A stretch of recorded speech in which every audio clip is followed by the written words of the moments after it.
Today we're going to read Islandborn by Juno Diaz, illustrated by Leo Espinosa.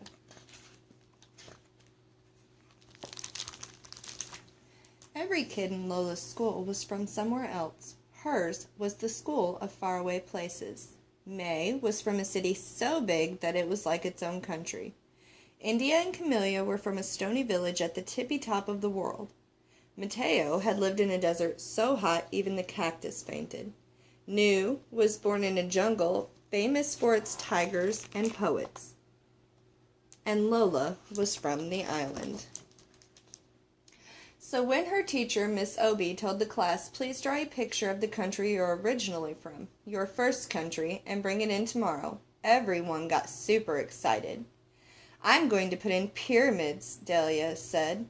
And I'll draw a canal this long, said Franklin. There's going to be a mongoose in mine, Nelson yelled. Nelson always yelled. Everyone was talking about their drawings. Everyone but Lola. Lola, you see, loved to draw, but she had left the island when she was just a baby, so she didn't remember any of it. Lola raised her hand. She hated raising her hand almost as much as she hated Nelson's yelling. Miss, what if you don't remember where you're from?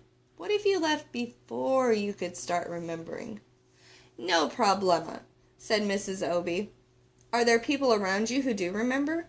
Like my whole neighborhood, Lola said, and they're always talking about the island. Well then, Miss Obi started, maybe, but Lola finished her sentence. I should talk to everyone who does remember. I should draw from their memories.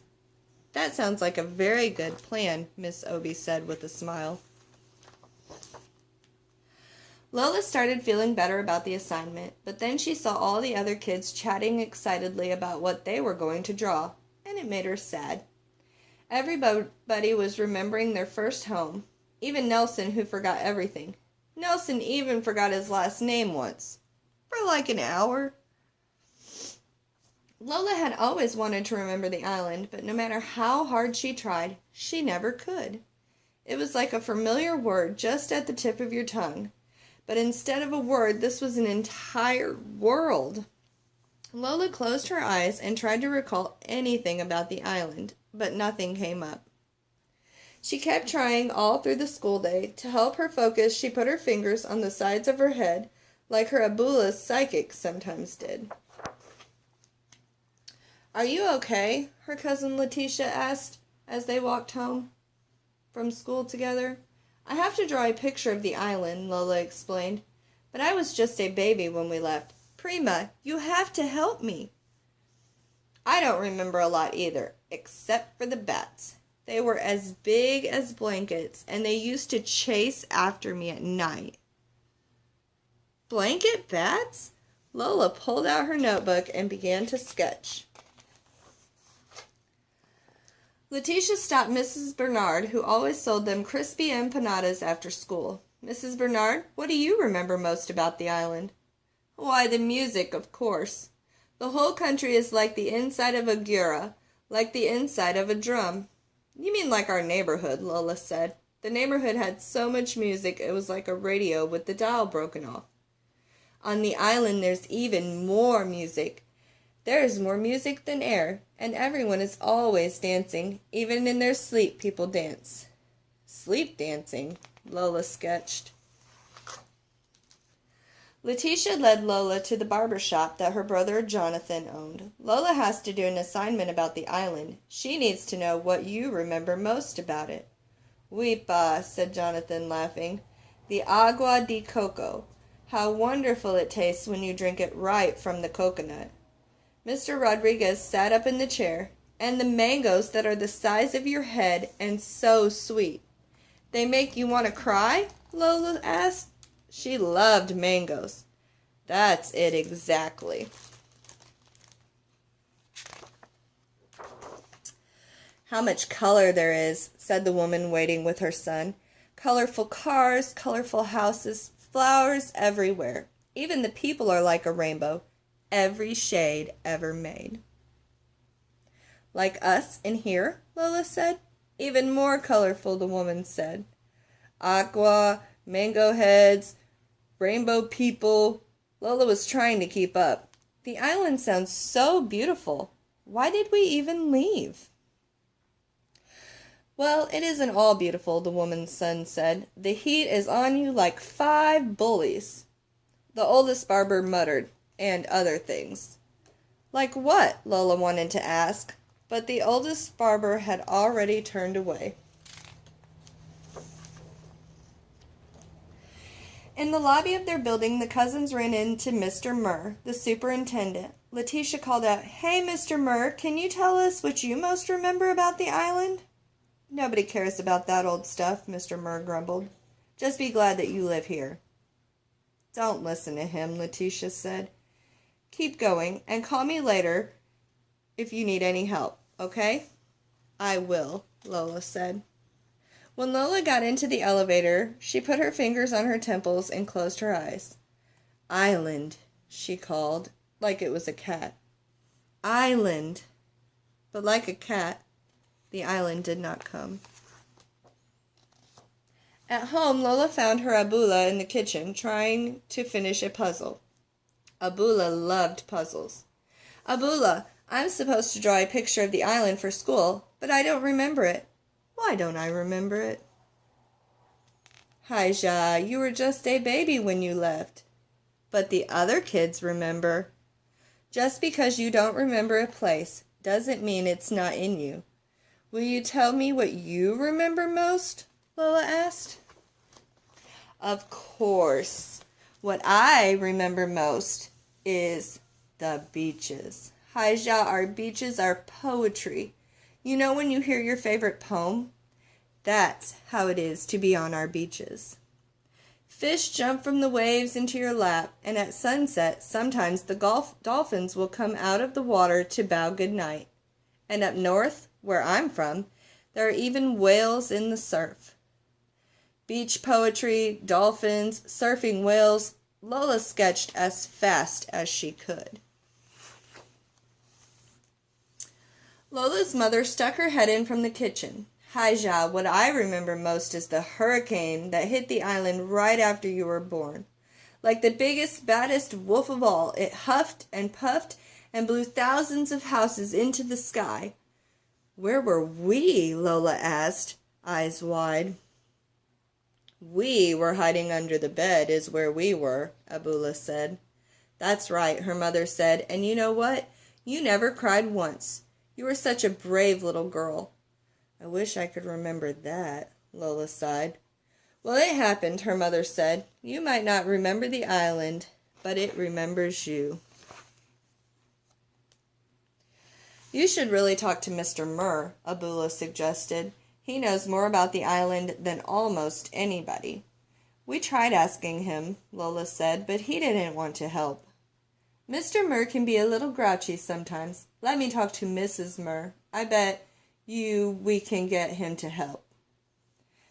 Abula called downstairs and shouted at Mrs. Murr, who then shouted at Mr. Murr. The old people were always shouting at each other.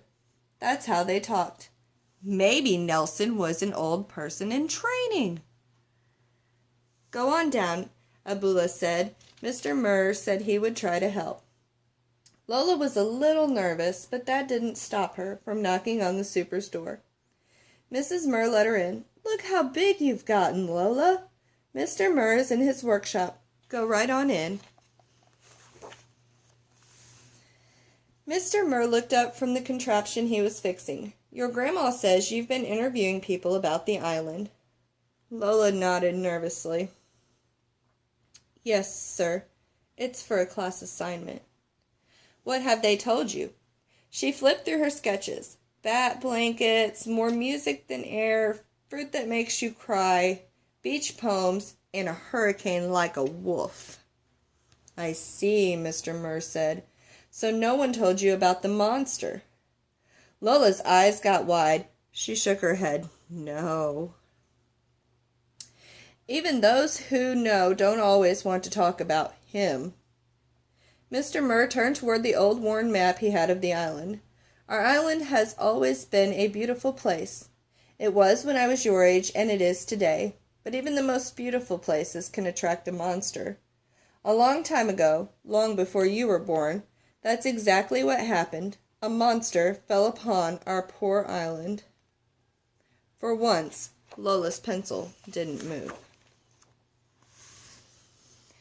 It was the most dreadful monster anyone had ever seen. The whole island was terrified, and no one could defeat it. It was just too strong.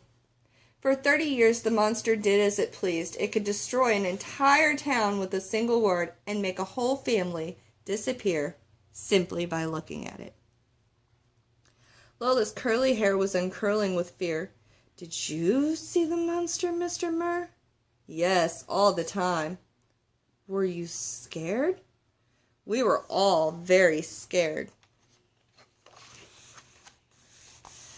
Lola's heart was pounding. "So what happened next, Mr. Murr?" "What should happen to all monsters? Heroes rose up, smart, strong young women, just like you, Lola, and a few strong, smart young men, too. They got tired of being afraid and fought the monster. What a titanic battle that was. The whole island shook from their struggle. The monster tried all of its evil tricks, but in the end, the heroes found the monster's weakness and banished it forever." "Whoa," Lola whispered. "What happened to the heroes?" "No one knows, really. It was so long ago." Mr. Murr took off his glasses and sighed. "Anyway, you should get back upstairs. It's getting close to dinner time." "Thank you, Mr. Murr," Lola said. "Thank you for all your help." "How did it go?" Lola's mother asked. "It was really good." Lola looked at the blank page in her hands. Lola spent the rest of the night drawing the island. She started out with one page, but she needed more room, so she added another page, and then another, and soon she had a book. She worked through dinner and she worked in bed and was just finishing the last touches on the cover when her Abula came in to check on her. Abula picked up the drawing of the final battle, and she got really still. "Abula, did you know about the monster?" "Of course, Hijah." "Why do you think so many of us are here in the north?" Lola put her arms around her Abula. "You must have been so scared." "Sometimes we were," her Abula whispered. "But we were also brave." The next day it snowed. Lola put on her scarf and boots and stuffed her assignment under her coat. "Bendishian, Mame! Bendishian, Abula! Bendishian, Hijah!" they both called. "Good luck!" Mr. Murr was pushing garbage cans against the curb. "Thank you, Mr. Murr, slayer of monsters." He laughed. "Good luck, Lola, daughter of heroes." In class, all of the students were buzzing about their pictures. Nelson's mother had baked cupcakes for everyone, so it was like a little party. Miss Obie hung the drawings on the wall. "Now our classroom has windows," she said. "Anytime you want to look at one another's first homes, all you have to do is look out the windows." Then Mrs. Obie reached Lola's desk. "So how did it go, Lola? Were you able to remember anything?" "I tried really, really hard, but nothing came, and that made me feel bad. But then I realized that I don't have to feel bad, because even if I'd never set foot on the island, it doesn't matter. The island is me." Nelson snorted. "That's so corny." "It is not." "Nelson, be nice," Miss Obie said. She and the other students gathered around Lola's desk. Nelson made sure he got real close so he could see everything. Lola suddenly got nervous. "Go ahead, Lola. Show us." "Okay," Lola said. Taking a deep breath, she opened her book, and out burst the island. The end. This was published in 2018. I hope you enjoyed it. Have a good day.